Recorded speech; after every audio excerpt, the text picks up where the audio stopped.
ಎಲ್ಲರಿಗೂ ನಮಸ್ತೆ. ನೋಡಿ, ನವೋದಯ ಪ್ಯಾಸೇಜಲ್ಲಿ ಔಟ್ ತೆಗಿಬೇಕು ಅಂದರೆ 20ಕ್ಕೆ 20 ಮಾರ್ಕ್ಸ್ ತೆಗಿಬೇಕು ಅಂದರೆ ನಿಮಗೆ ಕನ್ನಡ ಸ್ಪಷ್ಟವಾಗಿ ಬರಬೇಕು, ಅಥವಾ ಇಂಗ್ಲೀಷ್ ಮೀಡಿಯಮಲ್ಲಿ ಎಕ್ಸಾಮ್ ಬರೀತಾ ಇದ್ದರೆ ಇಂಗ್ಲೀಷು ಸ್ಪಷ್ಟವಾಗಿ ಓದಕ್ಕೆ ಬರಬೇಕು. ಅಲ್ಲಿ ಪ್ಯಾಸೇಜ್ ಕತೆ ರೂಪದಲ್ಲಿ ಕೊಟ್ಟಿರ್ತಾನೆ. ಕತೆನ 2-3 ಸಲ ಓದಬೇಕು, ಅರ್ಥ ಮಾಡ್ಕೋಬೇಕು. ಕೆಳಗಡೆ 5 ಕ್ವಶನ್ ಕೊಟ್ಟಿರ್ತಾನೆ.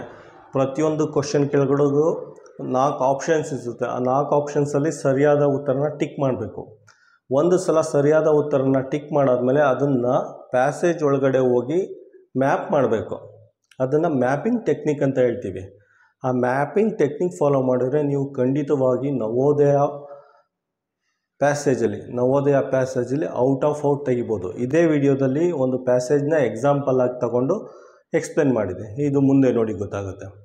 ಅಕಸ್ಮಾತ್ ನಿಮ್ಗೆ ಯಾವ್ದಾರ ಒಂದು ಲ್ಯಾಂಗ್ವೇಜ್ ಸ್ಪಷ್ಟವಾಗಿ ಓದಕ್ಕೆ ಬರಲ್ಲ ಅಂದರೆ ನೋಡಿ, ಇನ್ನು ನವೋದಯ ಪರೀಕ್ಷೆಗೆ 9 ತಿಂಗಳಿದೆ. ಮುಂದಿನ ವರ್ಷ ಜನವರಿ 2ನೇ ವಾರದಲ್ಲಿ ಏನೋ ಬರೋದು. 9 ತಿಂಗಳಲ್ಲಿ ನೀವೇನಾರು ಮನ್ಸು ಮಾಡಿದ್ರೆ ಹೊಸದಾಗಿ 3 ಲ್ಯಾಂಗ್ವೇಜ್ ಕಲಿಬೋದು.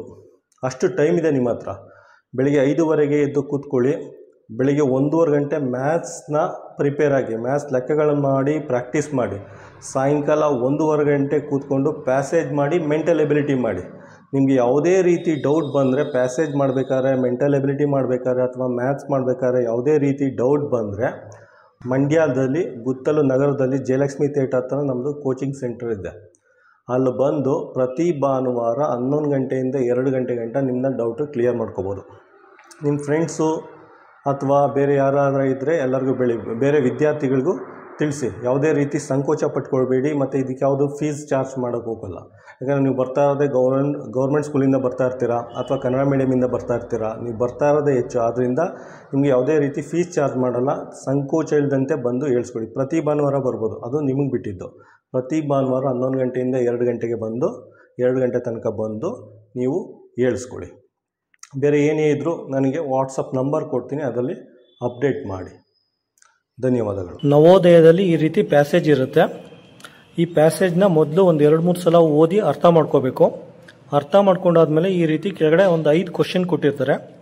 ಪ್ರತಿಯೊಂದು ಕ್ವಶನ್ಗೂ ಈ ರೀತಿ 4 ಆಪ್ಷನ್ಸ್ ಇರುತ್ತೆ. ಅದರಲ್ಲಿ ಯಾವುದು ಸರಿ ಇರುತ್ತೆ ಅದನ್ನು ಟಿಕ್ ಮಾಡಬೇಕು.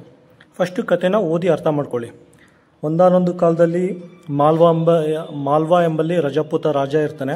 ಒಂದು ರಾಜ್ಯ ಚಿಕ್ಕದಾಗಿರುತ್ತೆ, ಶಾಂತಿಯಿಂದ ನೆಮ್ಮದಿಯಿಂದ ಇರುತ್ತೆ. ಅಲ್ಲಿ ಯುದ್ಧ ಇರಲ್ಲ, ರಾಜಕೀಯ ಸಮಸ್ಯೆ ಯಾವುದೂ ಇರಲ್ಲ. ಒಂದು ಸಲ ಏನಾಗುತ್ತೆ ಅಂದರೆ ಭೀಕರ ಬರಗಾಲ ಬರುತ್ತೆ, ಗದ್ದೆಗಳೆಲ್ಲ ಒಣಗೋಗುತ್ತೆ. ರಾಜಿಂಗೆ ಚಿಂತೆ ಆಗುತ್ತೆ. ಅವನು ನರ್ಮದಾ ನದಿ ಹತ್ರ ಹೋಗಿ ಪ್ರಾರ್ಥನೆ ಮಾಡ್ಕೋತಾನೆ. ನಮ್ಮ ಪ್ರಜೆಗಳನ್ನು ಬರಗಾಲದಿಂದ ಕಾಪಾಡಿದರೆ ಮೊದಲು ಹುಟ್ಟಿದ ಮಗುವನ್ನು ನಿನಗೆ ಅರ್ಪಿಸ್ತೀನಿ ಅಂತ ಹೋಗಿ ಪ್ರಾರ್ಥನೆ ಮಾಡ್ಕೋತಾನೆ. ಅದಾದಮೇಲೆ ಮಳೆ ಬಂದು ಜನಗಳೆಲ್ಲ ನೆಲವನ್ನು ಉತ್ತು ಬಿತ್ತು ಬೆಳೆ ತೆಗಿತಾರೆ. ಈ ರೀತಿ ಕಥೆನ ಅರ್ಥ ಮಾಡ್ಕೋಬೇಕು. ಅದಾದಮೇಲೆ ಕ್ವಶನ್ಗೆ ಆನ್ಸರ್ ಮಾಡಬೇಕು. ನೋಡಿ, ಮೊದಲನೇ ಕ್ವಶನ್, ರಾಜನ ಸಮಸ್ಯೆ ಏನಾಗಿತ್ತು? ಯುದ್ಧಗಳು, ಬರಗಾಲ, ರಾಜಕಾರಣ, ಪ್ರವಾಹ. ನೋಡಿ, ಸೆಕೆಂಡ್ ಪ್ಯಾರಾದಲ್ಲಿ ಆನ್ಸರ್ ಇದೆ. 1 ವರ್ಷ ಕಠಿಣವಾದ ಬರಗಾಲ ಬಂತು. ಇದಕ್ಕೆ ಆನ್ಸರು ಬರಗಾಲ. ಈ ರೀತಿ ಮ್ಯಾಪ್ ಮಾಡಬೇಕು. ಇಲ್ಲಿ ಆನ್ಸರ್ ಇದೆಯಲ್ಲ, ಇದು ಎರಡನ್ನೂ ಮ್ಯಾಪ್ ಮಾಡಬೇಕು. ಇಲ್ಲಿ ಈ ಪ್ಯಾಸೇಜಲ್ಲಿ ಖಂಡಿತವಾಗಿ 90% ಅದು ಆನ್ಸರ್ ಇರುತ್ತೆ. ಈ ರೀತಿ ಮ್ಯಾಪ್ ಮಾಡಿದ್ರೆ ನಿಮ್ಗೆ ಯಾವುದೇ ರೀತಿ ಮಿಸ್ಟೇಕ್ಸ್ ಆಗಲ್ಲ. ನೋಡಿ, ಸೆಕೆಂಡ್ ಕ್ವಶನ್, ಯಾವ ಹೇಳಿಕೆಯಿಂದ ರಜಪೂತ ರಾಜನು ತನ್ನ ಪ್ರಜೆಗಳನ್ನು ಪ್ರೀತಿಸುತ್ತಿದ್ದನೆಂದು ತಿಳಿಯುತ್ತದೆ? 4 ಆಪ್ಷನ್ ಇದೆ. ರಾಜನು ತನಗೆ ಮೊದಲು ಹುಟ್ಟಿದ ಮಗುವನ್ನು ನರ್ಮದಾ ನದಿಗೆ ಸಮರ್ಪಿಸುವುದರಿಂದ. Answer A. ಏನಕ್ಕೆ ಅಂದರೆ, ಇಲ್ಲಿ ನೋಡಿ, ಮಳೆ ಬಂದರೆ, ಬರಗಾಲದಿಂದ ರಕ್ಷಣೆ ಮಾಡಿದ್ರೆ ಮೊದಲು ಹುಟ್ಟಿದ ಮಗುವನ್ನು ನಾನು ನಿನಗೆ ಅರ್ಪಿಸುತ್ತೇನೆ ಅಂತ ಇಲ್ಲಿದೆ. ಈ ರೀತಿ ಮ್ಯಾಪ್ ಮಾಡಬೇಕು. 100% ನಿಮ್ಮದು ಆನ್ಸರ್ ಕರೆಕ್ಟ್ ಇರುತ್ತೆ. ನೋಡಿ, ಮೂರನೇ ಕ್ವಶನ್, ಬರಗಾಲ ಇದ್ದಾಗ ಏನಾಗುತ್ತೆ?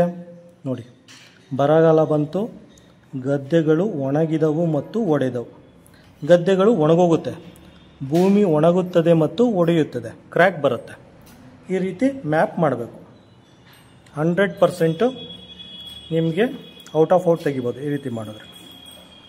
ರಾಜನು ನರ್ಮದಾ ನದಿಯನ್ನು ಯಾವುದಕ್ಕಾಗಿ ಪ್ರಾರ್ಥಿಸಿದ? ಅದಕ್ಕೆ ನೋಡಿ, ಓ ಪವಿತ್ರ ನರ್ಮದಾ, ಮಳೆ. ಮಳೆ ನೀಡಿ ಅಂದ್ಬಿಟ್ಟು ಪ್ರಾರ್ಥನೆ ಮಾಡ್ದ. ಇಲ್ಲಿ 4 ಆನ್ಸರ್ ಇದೆ. ಧಾನ್ಯಕ್ಕಾಗಿ, ಮಗುವಿಗಾಗಿ, ಬರಗಾಲಕ್ಕಾಗಿ, ಮಳೆಗಾಗಿ. So answer D. ನೆಕ್ಸ್ಟು, ಹೆಚ್ಚು ಸಮಯವಾಗಲಿಲ್ಲ.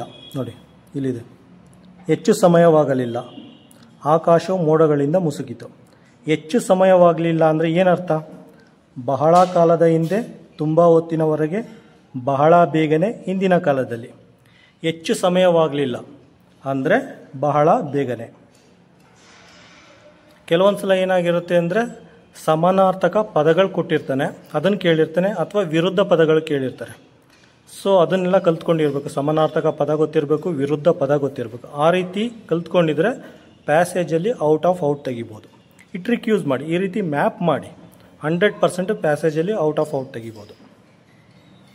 ನೋಡಿ, ಅದೇ ರೀತಿ ಇಂಗ್ಲೀಷ್ ಪ್ಯಾಸೇಜು ಒಂದು 2-3 ಸಲ ಓದಿ ಅರ್ಥ ಮಾಡ್ಕೊಳ್ಳಿ. ಅರ್ಥ ಮಾಡ್ಕೊಂಡಾದ್ಮೇಲೆ ಕ್ವಶನ್ ನಂಬರ್ 1 ಬನ್ನಿ.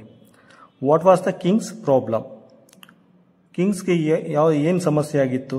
Wars, politics, famine and flood. ನೋಡಿ, ಫೆಮೈನ್ ಇದಕ್ಕೆ ಆನ್ಸರು, ಫೆಮೈನ್. ನೋಡಿ, 1 year there was a severe drought. ಆಯಿತಾ?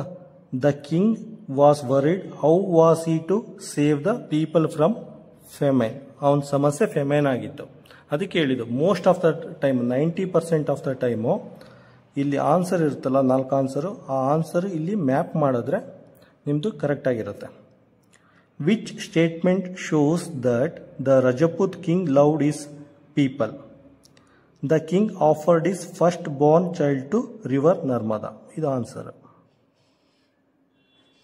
ಇದು ಆನ್ಸರ್ ಎಲ್ಲಿದೆ ನೋಡಿ, ನೀವು ಫಸ್ಟೇ ಓದಿ ಅರ್ಥ ಮಾಡ್ಕೊಂಡಿದ್ರೆ ಇದು ಸಿಗುತ್ತೆ.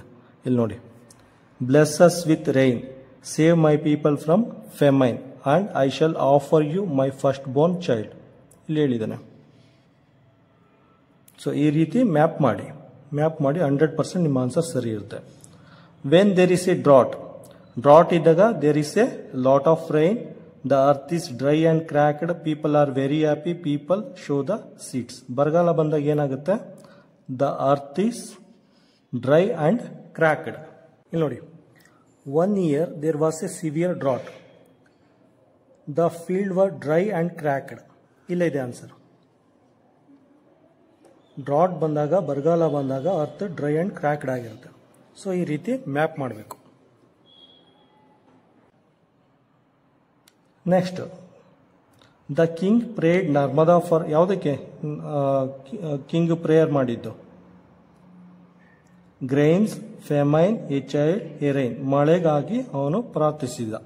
ಇಲ್ಲಿ ನೋಡಿ, ಇಲ್ಲಿದೆ, ಬ್ಲಸ್ ಅಸ್ ವಿತ್ ರೈನ್. ಈ ರೀತಿ ಮ್ಯಾಪ್ ಮಾಡಿ 100% ನಿಮ್ಮ ಆನ್ಸರ್ ಸರಿ ಇರುತ್ತೆ. Before long means a long time ago, a long time ago, for a long time, very soon, in the past. Before long ಅಂದರೆ ವೆರಿ ಸೂನ್. ಇದೆಲ್ಲ ಪದಗಳ ಅರ್ಥ ಗೊತ್ತಿದ್ರೆ ಈ ರೀತಿ ಆನ್ಸರ್ ಮಾಡ್ಬೋದು.